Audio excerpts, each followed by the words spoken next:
Hello, everybody. So now this is part two where we're going to talk about how we're going to be reading the story, the kinds of things we're going to be looking for and focusing on. At least one of the things we're going to be focusing on. And that's going to be this critical lens using one of the theories of Sigmund Freud as a kind of a metaphor for the conflict within all of our minds about how to be a good person or not. Um, with the characters in the story. So we're going to be focusing a lot on conflict, both external and internal, through this lens of very famous um, founder of psychotherapy, Sigmund Freud, who I'm sure you've mostly heard about. So let's talk about that. So Sigmund Freud had this interpretation about the human psyche and the subconscious that helps kind of explain conflicts not only between the boys in the story, but within ourselves. Now, I want to make it clear William Golding did not on purposely use Sigmund Freud in his story. That is not what we're saying here. What we're saying here is if we decide to think about Sigmund Freud's theory about conflict, it can actually help us see a lot of things in the story that Golding did put in there. Okay. So, Sigmund Freud developed a theory to explain the competing forces within the human mind or psyche. We all have I'm sure you've heard about this little angel devil on your shoulders. It's sort of kind of like that, not exactly. It's not neither. We have this it's more like the procrastination monkey and the panic monster, where neither of them are wholly good or evil, but if one is out of control, it can cause a lot of damage to you. Okay. And by the way, that guy about the procrastination monkey totally got his idea from Freud. Absolutely. So let's talk a little bit more about Freud. So Freud thought that we have kind of three parts of our conscious and subconscious. And he called these three parts the id, the ego, and the superego.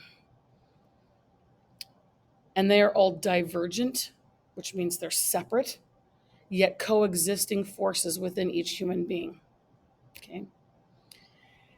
And the focus of this part of his theory of the human psyche focuses on the individual and the conflict within ourselves, that we're constantly in conflict between desires, these drives, these natural innate desires, and man made, socially constructed desires.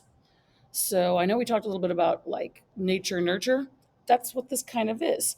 It is the nature, superego is the nurture, and they both have these desires to kind of that are very opposite in a lot of ways. And so they are pulling the ego, which is the middle. And some the ego is the only part that's really your aware self. In fact, ego is Greek for I, like me, myself, I.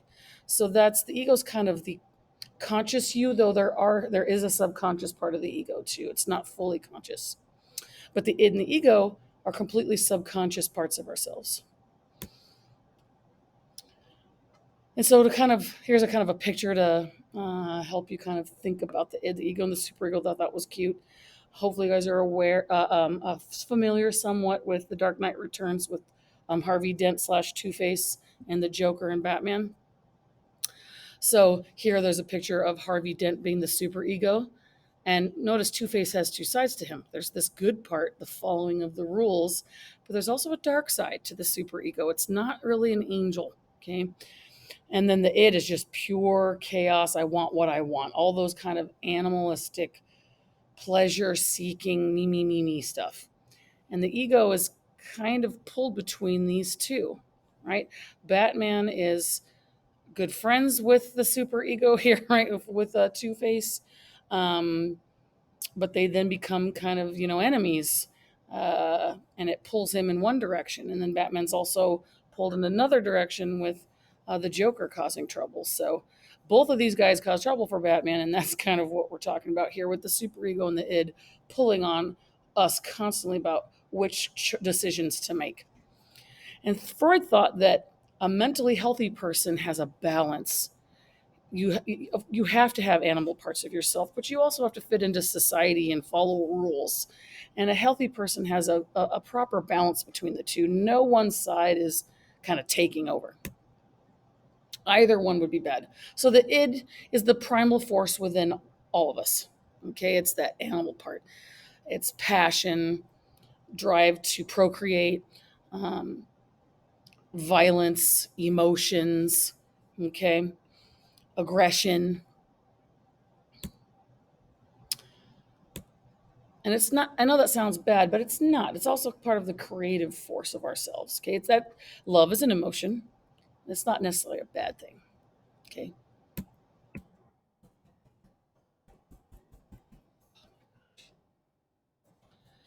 it is also impulsive, right? It does not have self control. Remember, we talked about questions about self control? It has none. It is violent, aggressive, emotional, self centered part of ourselves.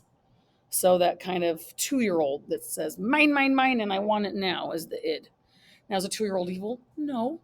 But if a 2 year old didn't have any guiding principle to help it tell it no, that would be bad, right? So that's kind of think about the it as like a little 2 year old inside yourself that just wants everything, doesn't want to share, me, and is very emotional.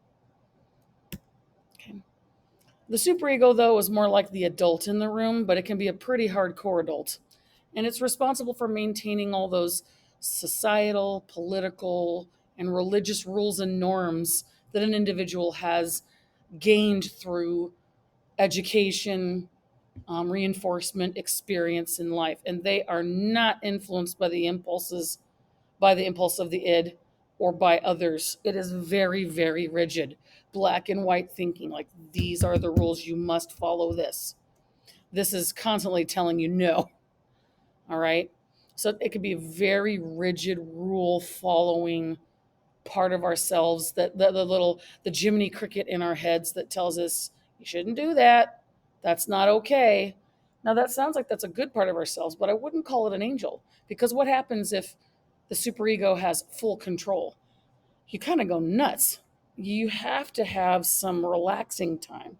Sometimes you need to break rules. That's actually the moral good thing to do.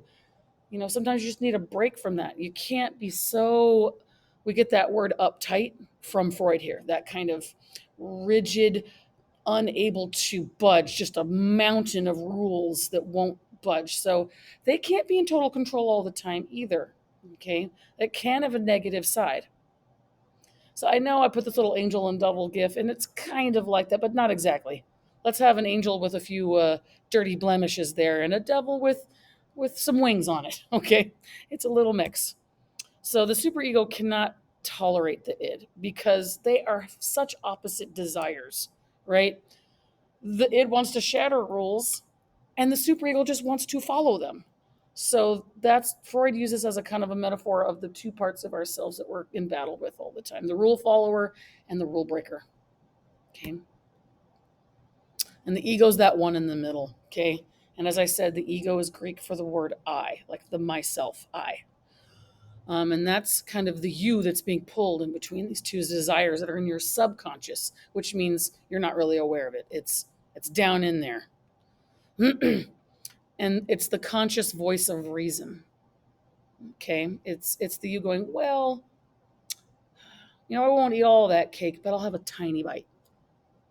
Or I really want to keep this I don't know, whatever object to myself, but I know that my best friend wants to share it with me, so I'm like a compromise. I'll let them play with it for an hour and then I want it back. That kind of compromising agent. And the ego seeks interaction with others. It within socially acceptable roles. It is the social being that wants to be accepted. Okay. Within a framework. Okay. And so ego is basically this guy yelling, stop fighting. Okay. Now the ego does seek approval of others and is sensitive to praise and criticism. Like we all are, aren't we? We all want to be loved. We all want to be accepted. We're all insecure. And when someone tells you something cruel, it's just devastating. When someone tells you something positive, we need that. And that's why we want good grades and gold stars on our papers. Now, the story Lord of the Flies demonstrates just how difficult finding a balance between these forces can be. I'm going to want you guys to think about which characters might be representative of the ego, which characters might be representative of the superego, and which characters might be representative of the id, right? And what he's going to be doing, what the story is going to make us kind of, if we're looking through that Freudian lens, you can kind of see how we can think about who are we really when there are no civil constraints, when there are no laws, there's no authority like Hobbes talked about that we needed. What happens? And Golding's answer to what happens when there is no authority and rule and society and shame from consequences like jail or whatever, when those are gone, what happens to the ego with that fight between the superego and the id? Who might win?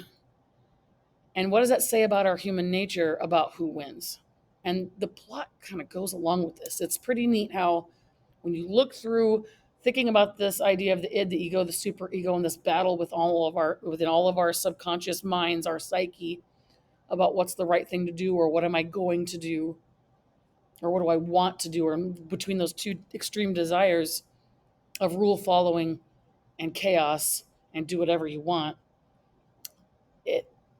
I think we can learn a lot about maybe what at least Golding thinks we are as human beings. And we can totally argue and disagree with him, but he's going to have definitely an argument there. And I think looking through a Freudian lens, it's going to help us see what Golding was arguing. Though remember, he did not purposely put that in there. Okay, this a lens is just a way to look at it, but it doesn't mean the author did it on purpose. Okay, it's just a fun way to look through things and see what truth we can pull out with that lens.